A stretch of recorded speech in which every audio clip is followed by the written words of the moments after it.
Why is there a pedal missing? Android Auto is connected though. We're in business, kind of. Just got to try and master the fact that I'm now seated to the left of the car and driving on the right hand side of the road. Both opposites. After about, oh my gosh. Right, so after about 10 minutes trying to figure out how to work an automatic car with a missing clutch pedal, we're off. Driving on the completely opposite side of the road and the opposite side of the car. I have done this before in America and I always felt like I was kind of drifting off towards one side, so we'll see how it goes. Interesting start. So the car rental initially starts off as a Mercedes A-Class, which is what I have at home. I thought it would be familiar to drive, and you know, being on the different side of the road, I need all the familiarity I can get. And they've given me a bloody people carrier Audi Q2. It's not a massive car, but it's a bit bigger, a bit bulkier and beefier than the A-Class, which is a little bit, I'm not annoyed because it's still a nice car, but you know, I wanted to be a little bit less clunky than this. Yeah, we'll see how we go. Currently on the way to the accommodation. I might try and stop off at a supermarket beforehand. That's if I don't rear into the wrong side of the road. Welcome to Poland. Currently in Krakow, or as I've been calling it up until the car rental guy corrected me, Krakow. Brilliant. Krakow in Poland, and now we're going to Zator, where the hotel is. First impressions of Poland: very clean, friendly people as well. Yeah, I'm liking it so far. I've only been here 30 minutes, so we'll see how we go when I've pissed off a few drivers. Really lucked out with the weather today. It's looking really good. I think 20 is the temperature anywhere. Not really. 27 degrees outside. That's not bad at all, is it? That's what we like. Through some quaint little Polish towns just on the outskirts of Krakow.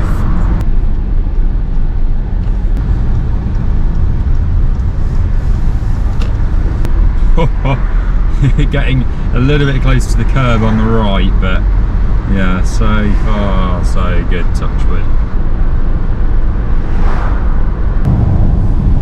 Oh, I've entered a lovely forest area in the car now.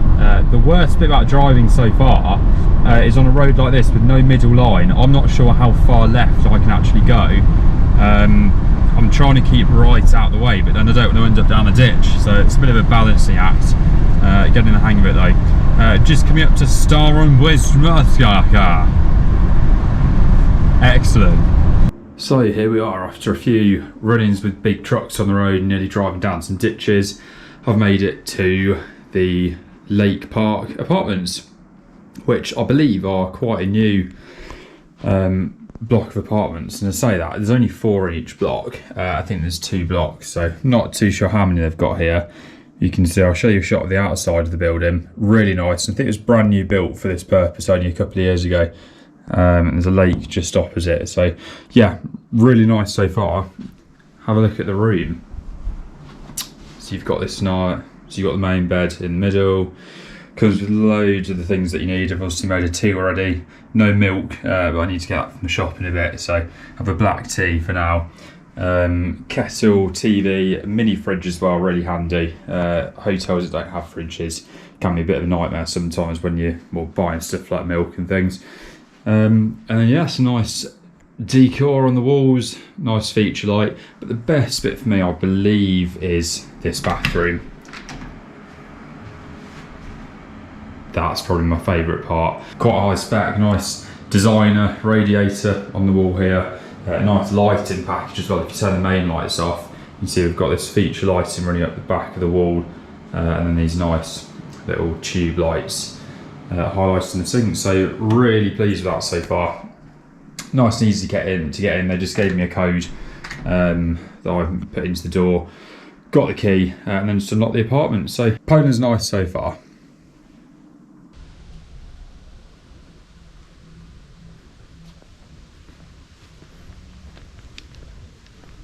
So just getting out for a little drive now around Zator. I think that's how you say it. I'm not 100% sure, but there's a tour Zator where the massive theme park is, and have a little drive around, get our bearings and get set up for the next few days. So the plan is tomorrow I'm going to Auschwitz and the salt mines. Auschwitz is just down the road from here, and the salt mines is back in Krakow. So we've got about a 40-minute journey back to Krakow to do those. tomorrow afternoon. And then finally on the last day, I'm probably going to be doing Energylandia again because I've got a 2-day pass. It is a massive theme park. Yeah, let's have a drive around, get our bearings, go from there. Can't go over how nice this apartment block is. It's all pretty much brand new. So you've got this nice new drive. I think that there's 5 apartments in total. 4 of them are a similar size. That's one of the ones that I'm in. And then another one is a big massive one that looks like it's for more kind of hen parties or, I don't know, family getaways rather than couples, or me on my lonesome. And you can see here that we're next to this lovely lake. Have a little walk around there later this evening probably. So yeah, really pleased with that. Nice location, nice apartment. Got everything we need for the next 3 or 4 days. Well, I tried to get out of the apartment complex and I've ended up from a nice gravel driveway on this place, which is a bit off the beaten track, and I'm not entirely sure it actually links up with anywhere. Bit of off-roading for this Poland trip. Excellent. Hello there, it's Adam, back in England, editing through all the footage that I took during my visit to Poland. Now, the next section of this video is taken at Auschwitz, the concentration camp, and I need to be quite sensitive in this part of the video. I like the videos to be quite positive and happy and upbeat and bouncing around everywhere, and obviously the subject of this can't be. So we're going to play some videos that I took at Auschwitz. I'll talk you through some of them, but just taking a few minutes to kind of reflect on what happened there. Now, the general gist from the Polish people about Auschwitz is that they don't want history to be forgotten. There's a famous quote, "People who forget history are doomed to repeat it," and that's exactly what they want to promote around Auschwitz, hence why they allow it to be operated as a museum. They want acknowledgement that it happened, hence why I'm leaving these videos in. What they don't want is people vlogging, taking selfies with the entrance gate. It's not somewhere people should be bragging about being. It's about going, appreciating the struggles that people went through when they were in the camps, and obviously overall being respectful and not treating it as, oh look at me, I'm at Auschwitz. It's not a nice place at all, as these videos show. The camps are actually separated into 2 separate locations. So you've got the main section where you park your car. We then get on a small shuttle bus and head over to the second camp, which had more of the gas chambers. And I believe this is the expanse of fields that people talk about and say there's no wildlife and no birds flying over. And it definitely has a horrible feel to the area, similar to the 9/11 memorial in New York. It's that kind of same feeling. You know something bad has happened there in the past, and it's not a nice place to be. In 2023, Auschwitz is a very well presented and well looked after museum. Definitely worth a visit if you're interested in the Holocaust, or if you want to find out more in general about it. It's very informative. Just realise and appreciate how to be respectful. But I did want to keep these videos in just to show a bit about what Auschwitz is and what the actual museum looks like. So let's change the tone up a little bit. On to the next day. Well, another beautiful day here in Poland, and right now I'm driving back over to Krakow to go and do the salt mines.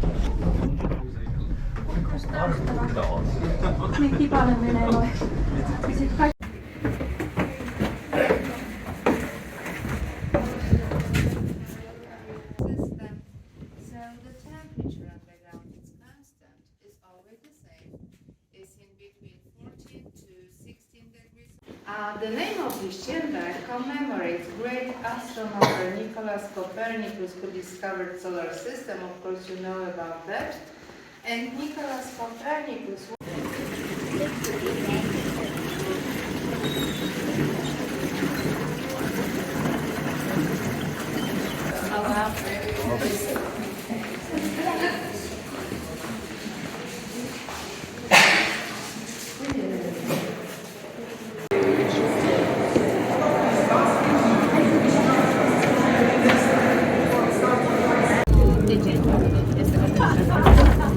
I miałam mieć jeszcze jedną 26.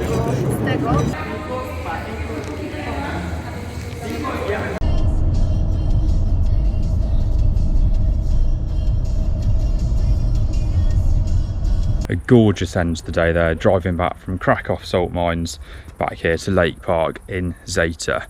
Really nice evening. You can see, look at the sky.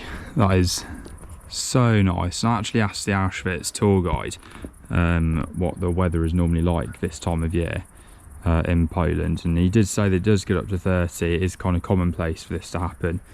So yeah, I picked a really nice time to come, and really liking the country so far. It's really clean, quite peaceful, and not crammed. You can tell the actual population isn't that high compared to somewhere like the UK. If you look at like number of people per square mile or however it works, just driving back, it's the main road that connects Krakow to Zator and kind of Engelandia in this area of the country, and really not many other cars, and it's, you know, like 6:30, 7 o'clock at night. You can tell it's not quite as populated, but still, yeah, really nice country so far. Really enjoying it. Welcome to a random Polish forest. I really don't know where I am. I've tried Google Mapsing it to find a name. It's still written in Polish and I cannot identify what the actual name of this forest is. So there we are, a Polish forest. Same Blakely shirt on as the other kind of vlogs that I've done, nuclear bunker style. I do have other shirts, mostly Blakely anyway, but yeah, just to set that straight, I have other shirts. It just so happens that every time I do a vlog, I'm wearing this, but never mind, there we are. First thing to look at, I'm not even going to make it to the entrance. Look at that, a wild boar warning sign. Brilliant, at least it's not bears. So unfortunately I've had to park at the bottom of the hill and I'm going to have to walk up to the zoo, which is about 1 kilometre away, because the car park at the main zoo's full. So I've parked in the car park B, having to walk up to the main entrance. There was a guy who was, try that again. There was a guy trying to sell me a taxi ride, 8 zloty up to the top. I've worked out zloty effectively times it by 10 and then halve it, gives you the Great British pound. So I believe 80 zloty, halve it is 40, and hang on a minute, I've done that the wrong way around. So 80 zloty is, take off 80 zloty was the cost of the taxi ride, divide it by 10 is 8, and then halve it.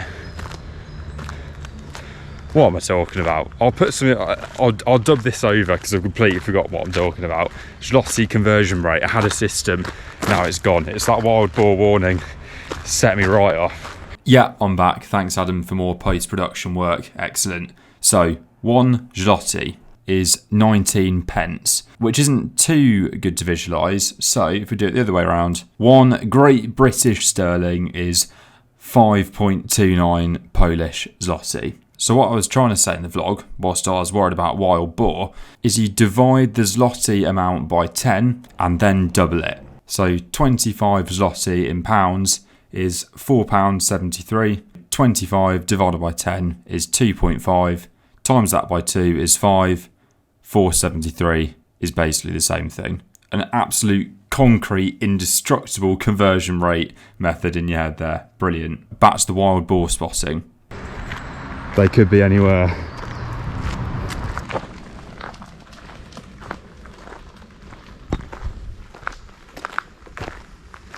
He's got the right idea. I should have taken that man's 80 zloty taxi ride. Never mind. Still can't work out that conversion rate. Not sure how I feel about that 80 zloty taxi ride. It's one of those taxi rides, you pay the guy and then you're going to get more than you bargain for, so I thought I'd leave it. I just want to see the elephants. We made it.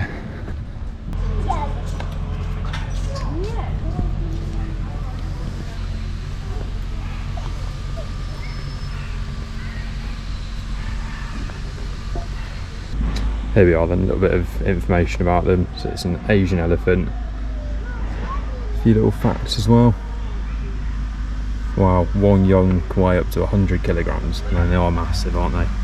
Big things. Initially I thought this was just wood and there's only 2 little fences keeping them in. No, it's metal, the heavy metal girders of course. Lovely.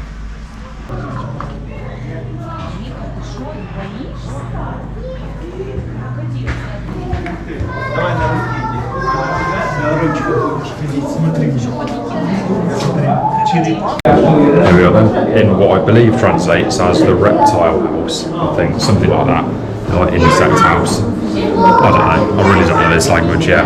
So yeah, not that I'm going to. Yeah, the reptile house, a few snakes, caimans and things, spiders, lovely. Spiders are reptiles. Oh no. The green-crested basilisk, oh my gosh, it's the Chamber of Secrets. Blimey. Oh, what? What's that? The basilisk is actually a lizard type thing. Wow. No Harry Potter related references here. Look at that thing. Wow.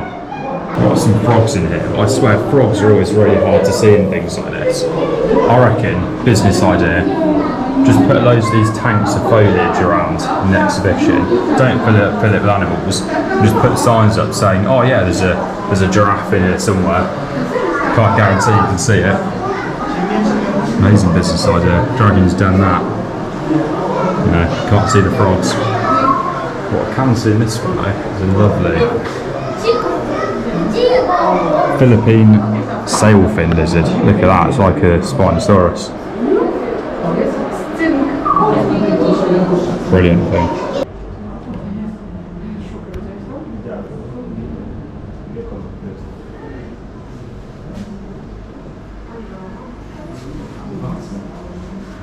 Well, I'm impressed with that. Never known a zoo where you can actually get not just that close, but the animals really kind of coming up to the glass. Normally they just kind of sit there and don't move or do anything, but that reptile house, wow, they're coming right up to the glass, kind of reacting to me peering and staring at them.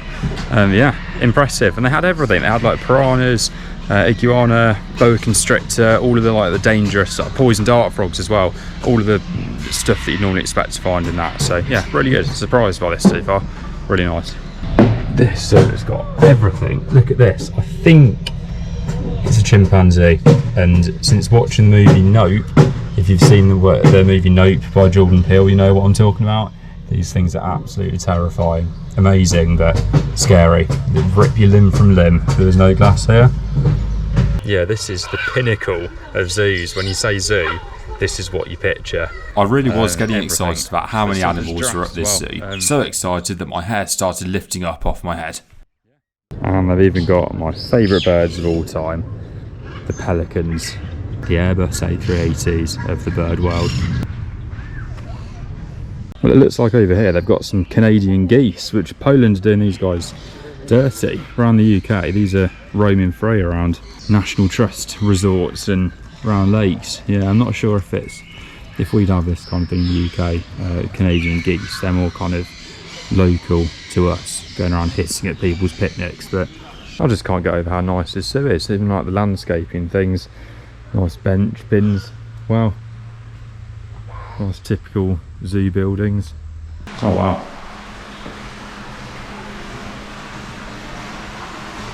Here they are, gorgeous pygmy hippo. Oh.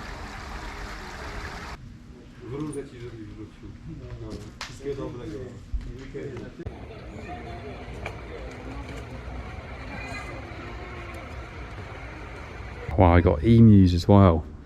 Look at those, and I take back what I said about the pelicans being the A380s of the bird world. For pelicans and A380, the emu is the Antonov An 225 Myra. Google it, plain reference. Apart from like big cats, like lions, panthers, jaguars and stuff, they've literally got everything. This is genuinely the best zoo I've ever been to. So nice. I mean, look at the surroundings as well, in this amazing forest. Chessington World of Adventures, take note, your zoo does not compare. As good as it is, this is stunning. Wow. Reminds me of the In the Night Garden forest. Of course, that's what comes to mind. This is like the Jurassic Park 3 birdcage. Pterodactyls. Oh, bloody hell. Pretty much. Look at that thing. Try and find out what it is for you.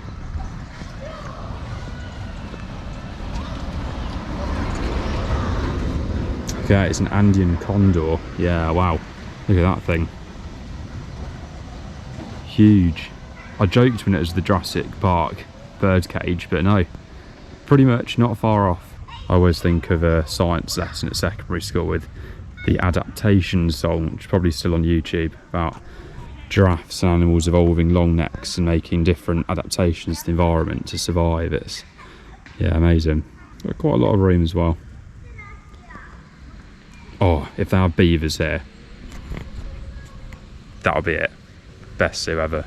Nope, this zoo officially has everything. Wow.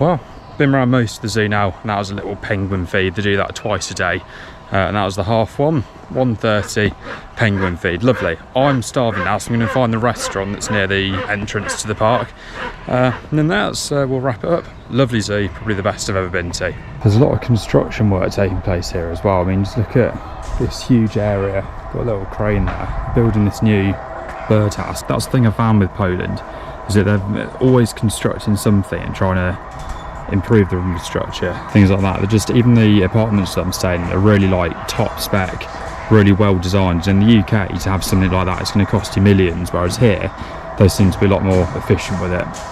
Just something interesting I've noticed. And the exit, lovely. So there we are, the Krakow Zoo. Just beginning my walk back down to the car now, only 1 kilometre. Not too far at all. As you saw at the start, there are taxis offering you a lift up. And I believe there's a shuttle bus, and I'm not sure if that's free or not. But yeah, it's not too bad. Just a little bit uphill, and as I said, 1 kilometre.